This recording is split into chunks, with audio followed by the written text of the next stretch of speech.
দিনটা ছিল 2 জুন, রবিবার। রাত তখন আনুমানিক 8:15-20 হবে।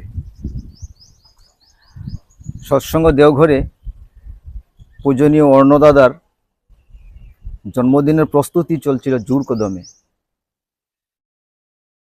আমি এবং আমার পরিবার আমরা পূর্বে থেকেই জানতে পারি যে ওই ফিলান্থ্রপি অফিসের পেছনের ভাগটায় ওইখানে পূজনীয় অর্ণদাদার জন্মদিন পালন হবে, সেখানে বিভিন্ন সাংস্কৃতিক অনুষ্ঠান হবে। আমরা যথারীতি সেইখানে নির্ধারিত সময় মতো আমরা সেখানে চলে যাই। তো কিছুক্ষণের মধ্যে পূজ্যপাদ শ্রী শ্রী অবিন দাদা তখন 8:30 হবে, সে অনুষ্ঠান স্থলে চলে আসেন এবং দাঁড়িয়ে কিছু প্রয়োজনীয় ইনস্ট্রাকশন তিনি সবাইকে দেন। আমি ওনার ঠিক পিছনে দাঁড়িয়েছিলাম। তিনি এখানে যারা এগুলা পরিচালনা করছে তাদেরকে বিষয়গুলো বুঝিয়ে দিলেন। তো তখন আমার মেয়ে ওনার জন্য একটা চকলেট কিনেছিল, বিশেষ রকমের চকলেট। সে বলল, বাবা আমি কি অবিন দাদাকে দেব? আমি বললাম, হ্যাঁ তুমি যাও, দিতে পারো, তোমার ব্যাপার। চলে গেল। অবিন দাদা হেসে হেসে হাত বাড়িয়ে ওর কাছ থেকে চকলেটটা হাতে নিয়ে নিলেন। তারপর তিনি চলে গেলেন। কিছুক্ষণ পর পরম পূজ্যপাদ শ্রী শ্রী আচার্যদেব এবং পূজনীয় বড় বৌরানীমা চলে আসেন ওই অনুষ্ঠানস্থলে। এসেই ওনাদের জন্য নির্ধারিত আসন রাখা ছিল, ব্যবস্থা করা ছিল, সেখানে ওনারা বসলেন। বসার পর পূজনীয় বড় বৌরানীমার নির্দেশে একের পর এক সাংস্কৃতিক অনুষ্ঠান শুরু হলো। তিনি আগে থেকে স্থির করে রেখেছিলেন কি কি গান হবে, কারা কারা গান করবে, গ্রুপে করবে, সিঙ্গল করবে, এরকম তিনি আগে থেকে সেটা স্থির করে রেখেছিলেন। তো অনুষ্ঠান শুরু হলো। তারপর একদিকে গান চলছে, সাংস্কৃতিক অনুষ্ঠানে গানগুলো চলছে, তার পাশাপাশি চলছে বিভিন্ন রকমারি খাবারের আয়োজন, বিশেষ করে ঝালমুড়ি, তারপর এই কফি। আমিও সেই খাবারে ভাগ নিলাম। আমি গিয়ে দেখলাম যে এত সুন্দর করে, মানে বিভিন্ন রকমারি মশলা ঝাল টাল দিয়ে এত সুন্দর করে ঝালমুড়ি সবাইকে বানিয়ে পরিবেশন করা হচ্ছে। সবাই একদম সারিবদ্ধভাবে নিচ্ছে, খাচ্ছে। আমিও সেখান থেকে ঝালমুড়ি নিয়ে খেতে থাকলাম, এত আনন্দ। তারপর কফি খেলাম। তারপরে এসে এক জায়গায় দাঁড়িয়ে এই অনুষ্ঠান মঞ্চে যারা প্রোগ্রাম করছে তাদের প্রোগ্রামগুলো দেখতে থাকলাম।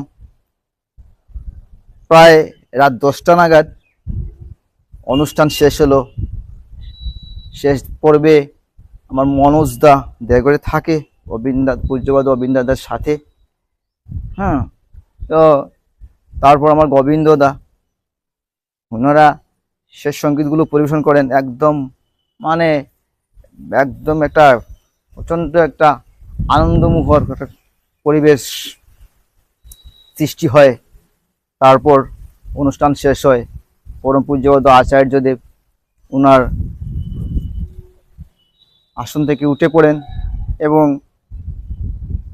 এই অনুষ্ঠান শেষ হওয়ার একটা কথা বলে রাখি, অনুষ্ঠান শেষ হওয়ার প্রায় 15-20 মিনিট আগে, এরকমই হবে 20 মিনিট আগে, পূজনীয়া মা তিনিও চলে আসেন।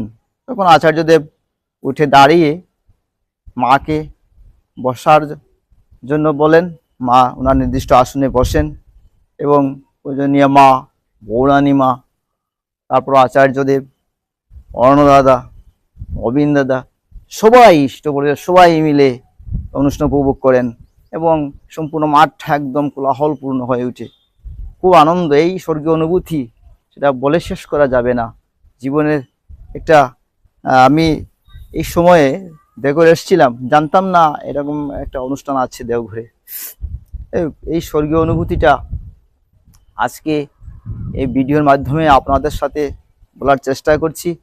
আমার স্ত্রী কি করলো, আমি বলেছিলাম মাকে একটা বস্ত্র দেওয়ার জন্য, ও কি করলো, করিমগঞ্জ থেকে যাওয়ার সময়, করিমগঞ্জ থেকে যখন আমরা আসি দেওঘরে, তখন ও মার জন্য একটা বস্ত্র কিনে নিয়ে এসেছিল। আমাকে বললো যে আমি কিভাবে দেব। আমি বললাম শুনো, ওনাদেরকে তো আর এখন তুমি পাবে না, আর কালকে আমাদের যদি যাওয়া হয়ে থাকে তাহলে কালকেও হয়তো দেওয়া সম্ভব হবে না। তুমি একটা কাজ করো, মা এখন বেরোবেন, তুমি রাস্তার পাশে দাঁড়িয়ে থাকো, জয়গুরু জানিয়ে বলার চেষ্টা করবে, যদি মার ইচ্ছা হয় গ্রহণ করা তো গ্রহণ করবেন। আমার কথা মতো আমার স্ত্রী কি করলো, ওইখানে রাস্তার পাশে গিয়ে দাঁড়িয়ে থাকলো, আমিও পিছনে দাঁড়িয়ে থাকলাম। আচার্যদেব বেরিয়ে যখন গেলেন তখন মা একটু পিছনে পড়ে গেলেন, তিনি আরো কিছু কথা বলতে থাকলেন। কথা শেষ হলো, প্রায় 5 মিনিট পর তিনি আসলেন।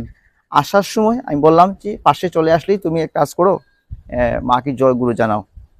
তো ঠিক আমার স্ত্রী কি করলো, মা যখন পাশে আসলেন তখন মাকে, বৌরানী মাকে জয়গুরু জানিয়ে যখন হাতের বস্ত্রটা একদম মানে নিয়ে এগিয়ে যাচ্ছে, তখন মা দাঁড়িয়ে পড়লেন। দাঁড়িয়ে পড়ে বলে দাঁড়িয়ে, তিনজন দাঁড়িয়ে পড়লেন। তখন আমার স্ত্রী মায়ের হাতে বস্ত্রটা দিতে চাইলো, মা হাত বাড়িয়ে ওর কাছ থেকে সে বস্ত্রটা নিয়ে মা একটা মৃদু হাসি দিয়ে বললেন, থ্যাংক ইউ, লাভ ইউ, জয়গুরু, এরকম বললেন। আমার সমস্ত শরীরটা একদম শীতল হয়ে আসলো। এরকম মুহূর্তের সাক্ষী হয়ে থাকলাম। জীবনে বহুবার দেওঘরে এসেছি, কিন্তু এবার তিনি এইভাবে যে আমাকে ভালোবাসায় ভরিয়ে দেবেন সেটা কখনো ভাবতে পারিনি। এত আনন্দ পেয়েছি, এত তার ভালোবাসা পেয়েছি, সে যে না চাইতে সকল দিয়ে সন্তানেরই মন ভুলায়। শুধু তার চরণ দর্শন করে প্রণামের জন্য দেওঘরে এসেছিলাম, কিন্তু এবার তিনি পূজ্যপাদ আচার্যদেব, গৌরানী মা, পূজনীয় মা, পূজ্যপাদ অবিন দাদা এত ভালোবাসা দিয়ে আমাদেরকে, আমাকে, আমার স্ত্রীকে এবং আমার 2টি মেয়েকে এত স্নেহ দিলেন, এত ভালোবাসা দিলেন, এত কাছে ডেকে নিলেন, সেটা আমার জীবনের মানে একটা না চাইতে পাওয়া, সেটা তিনি ভরিয়ে দিয়েছেন।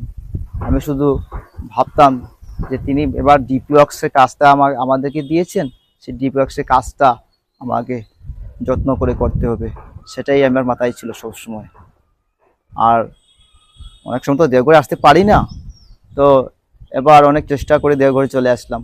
দেওঘরে চলে আসার পর তার যে এত দয়া পেয়েছি সেটা বলে শেষ করা যাবে না।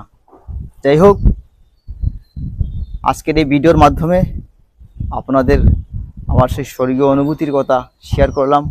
আমি এখন দীঘাতে আছি, মন্দিরের ছাদ থেকে ভিডিওটা করলাম, করে আপনাদের কাছে শেয়ার করলাম। ভালো লাগলে লাইক কমেন্ট করবেন, শেয়ার করে আরও সকল গুরু ভাই বোনদের কাছে আমার অনুভূতির কথা পৌঁছাতে সাহায্য